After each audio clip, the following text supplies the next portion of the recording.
Hello, everybody, and welcome to the How to Renovate podcast. So, we are in December. Can you believe it? Hasn't the time flown by? So, as we're in December, I thought I'd do something a little bit different this week. I am going to be talking about preparing your home for the holiday season. So, I know this is a very exciting time of the year, and it's also a very busy time of the year. I mean, if you're anything like me, if you have work, a family, a home, social engagements, all of these things to deal with, it can be quite an overwhelming time of the year. But I always like to think in a good way. And also, you might be expecting guests to come and stay in your home over the holiday period. And I think that's always such a lovely thing, but it can also be quite a toll on your time and on your home when you have lots more people suddenly coming in. And I always think, well, you want to try and make it kind of as relaxing and enjoyable as possible. And I always want guests to feel relaxed and calm and like they're having a good time when they come and stay in my home. And I'm sure you're the same. But that does take a level of preparation as well. And especially over the season when everything's so crazy anyways, and then you've got guests coming into your home and you've got to plan for that as well. So I thought I'd do this episode just with a few tips on how you can prepare your home ready for the holiday season, ready for holiday guests, with some tips and things I've learned over the years. So I think all it takes is just a bit of planning, maybe setting aside some time. And I know time is in short supply at this time of year anyways, but what I always try and do is maybe dedicate a Saturday morning or perhaps an hour or two on a weeknight. I involve the kids and we all kind of do bits and pieces in the days and weeks leading up to Christmas. So when the guests do descend, then we're ready for them. So just doing a couple of tasks each night, whether that's prepping bedding or maybe cooking something that can be put in the freezer for the holiday season, or some kind of baking or something that can be saved or kept for a while in the freezer with a kid and involving the kids as well. I always find things like that are quite nice to do with them. And then in terms of kind of the planning and the organization, if that's spread over a longer period of time, it's usually a little bit more manageable, especially with everything else going on as well.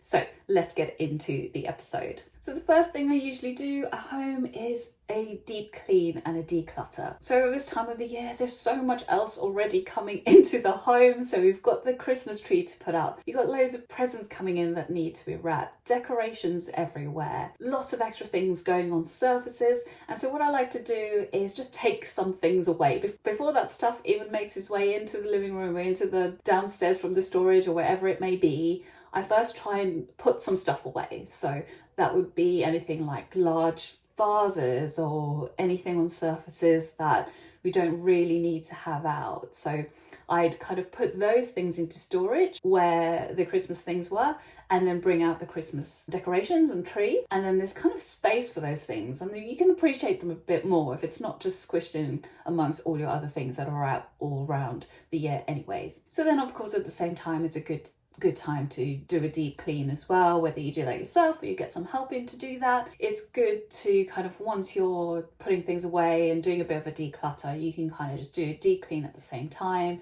I think always nice to kind of approach the holiday season if everything's kind of clean and calm and you can take some time to just sit and enjoy yourself and finally get some of that relaxation in that you've been maybe craving for all year round, and some of that family time. Your main living areas will probably see the most activity, so you can clear away any clutter, anything that might make the place feel kind of cramped or chaotic, because obviously you want to have some extra space, so as much space as possible for people to kind of gather around, whether you're doing parties or whether you want to be sitting watching a movie. You want to make sure that there's enough space for that, so that everyone can get together and be comfortable and enjoy spending time in the same space together. And then, of course, if you have a smaller space, you may want to move some of the furniture around temporarily. So do a new arrangement, which maybe creates a bit more space, or add some more seating so that everyone feels kind of comfortable and at ease and you can spend that time together.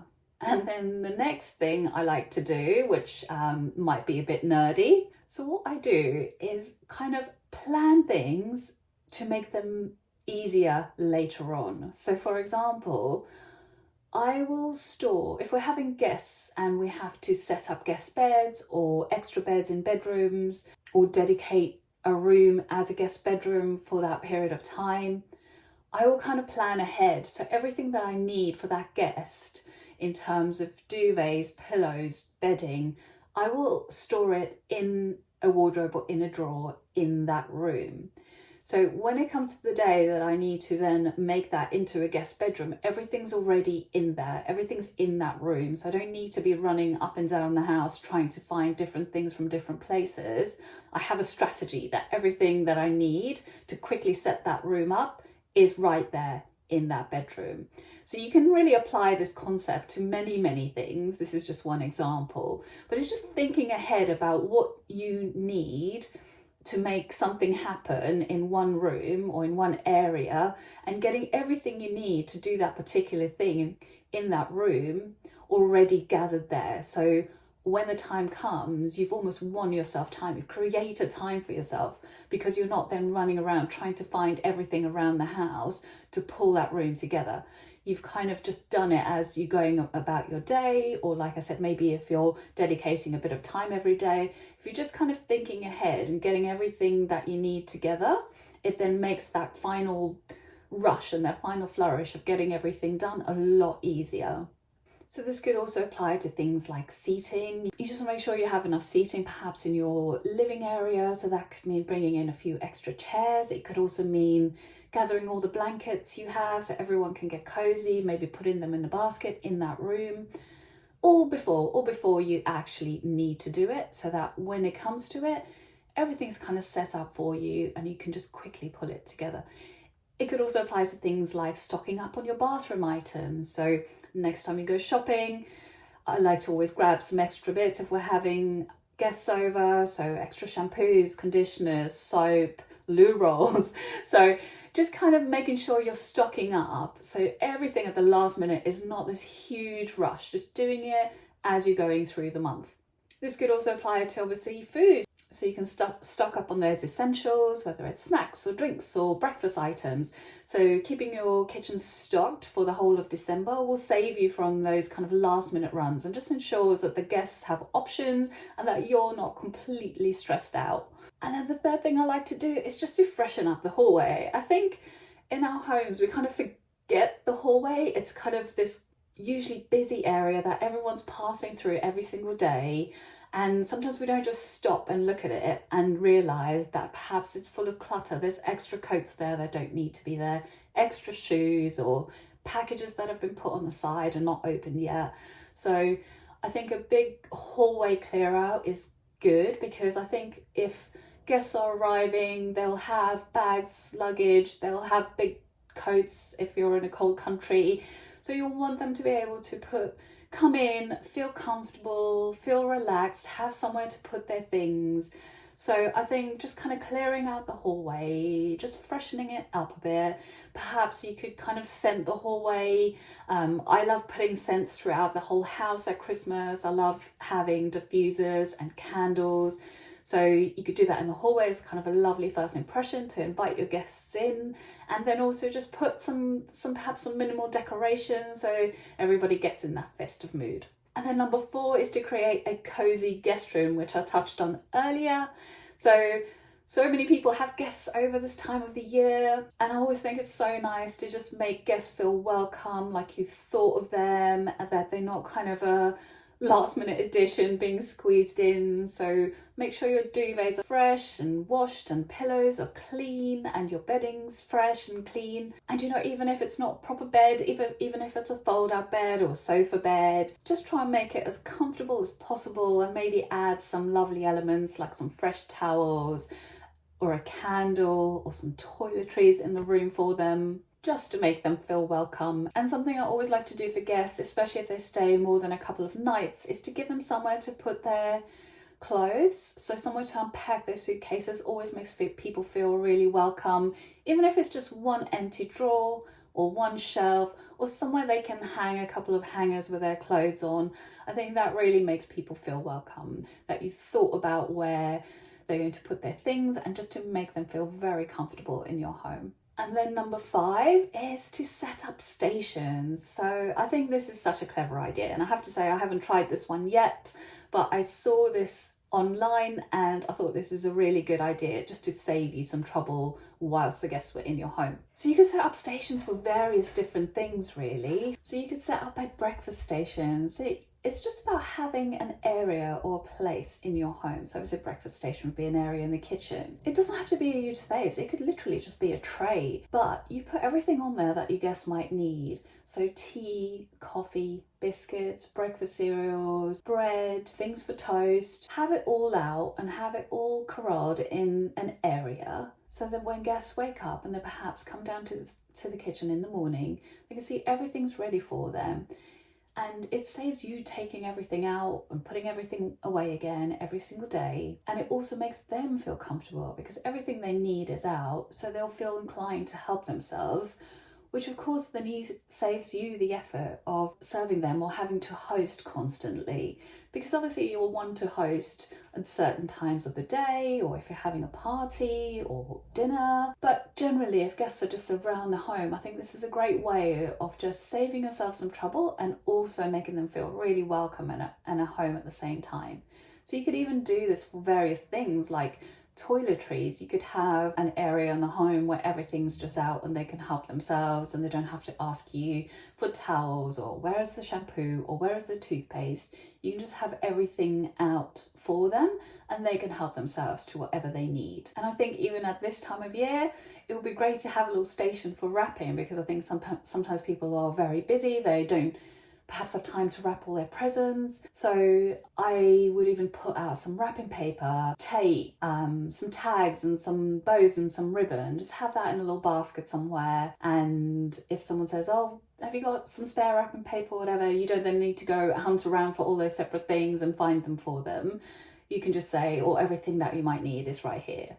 So I think this setting up stations is such a great idea, and I'm definitely going to try this one. And then the next one is to prepare a mini emergency kit. So, things happen and it is the festive season after all. So put together a little emergency kit. You can have things like pain relievers for those headaches that might happen. You can have plasters, tissues, stain remover even. Just kind of think ahead. Anything someone might kind of have a little accident with or need in terms of having a headache or feeling a bit unwell or perhaps hurting themselves. Just get it all together. The same concept as the station really. Have it all together somewhere really easy to get to, and you can just access everything without any fuss.